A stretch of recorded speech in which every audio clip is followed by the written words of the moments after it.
Mariing itinanggi ni Senate President Alan Peter Cayetano ang mga haka-hakang palabas at planado ang nangyaring putukan sa Senado para patakasin si Senador Bato de la Rosa na may arrest warrant mula sa ICC. Giit niya, inatake ang Senado. At nakatutok live si Mav Gonzalez. Mav! Vicky, nagalit nga si Senate President Alan Peter Cayetano dun sa mga nagsasabi na hinala nila ay stage o diversionary tactics yung mga nangyari dito sa Senado kagabi. I don't think there's any question. The Senate is under attack, was under attack. All of you, your lives were in danger last night. So I know it's your job to ask a question, but you will tell me pagka may nagpaputok na warning, hindi under attack yun? My God! Yan ang iginiit ni Senate President Alan Peter Cayetano kaugnay ng putukan sa Senado kagabi. Hindi raw staged o planado ang insidente gaya ng duda ng ilan. There's speculation, may nagsasabi, kami daw ni Bato nagplano, or kanina tinanong nyo, legitimate question yung tanong nyo. Diversionary. If it was a diversionary tactic, it was crazy. Why? When you did that, lalong dumami yung tao dito lalong dumami yung polis. Napakagaling ko naman mag-orchestrate ng lahat na yan. Kaya kong papuntahin dito mga armadong grupo. Ang tanong na lang anya, sino ang umatake sa Senado? Base sa report ng Senate Office of the Sergeant at Arms o OSAA, bago magkaputukan ay kinompronta ni General Mau Aplasca ang mga umatake. The Sergeant of Arms asked the individuals to identify themselves. Sino yan? A loud male voice from outside answered, NBI. At that moment, one of the armed individuals was seen immediately racing and aiming a long firearm toward the direction of the QRT, PNP, and OSAA personnel. The Sergeant at Arms ordered the individual to lower his firearms on the ground. The individual failed to comply, instead assumed a tactical position, prompting the Sergeant at Arms to fire warning shots, after which the exchange of gunfire followed. The exchange lasted approximately 3 minutes. Kwenestyon naman ni Cayetano kung bakit gusto ring mag-imbestiga ng NBI, kayong inatasan na ng Pangulo ang PNP at ang DILG. What's the motive ng NBI? They are part of the investigation. How will they investigate themselves? Ang problema, the director seems to be lying to someone.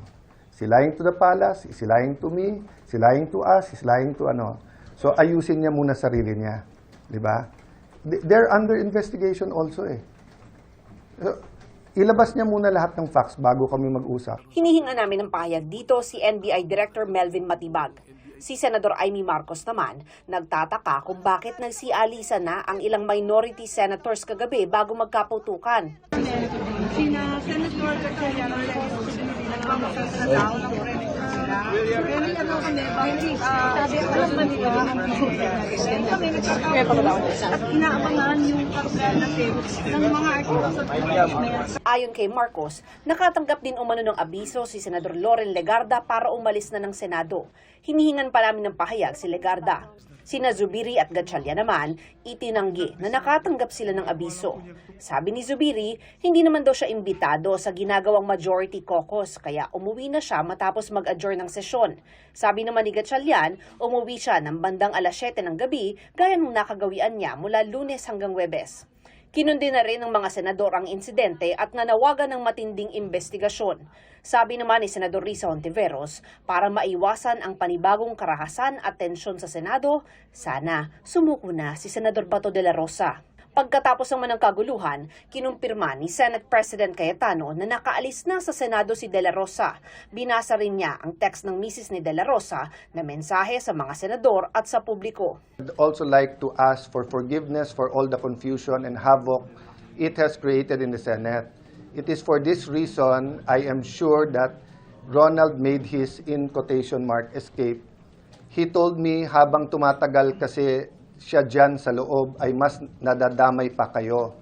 Alam naming hindi lulusubin ng NBI at CIDG and police o sino pang mga militar ang Senate kung wala siya sa loob.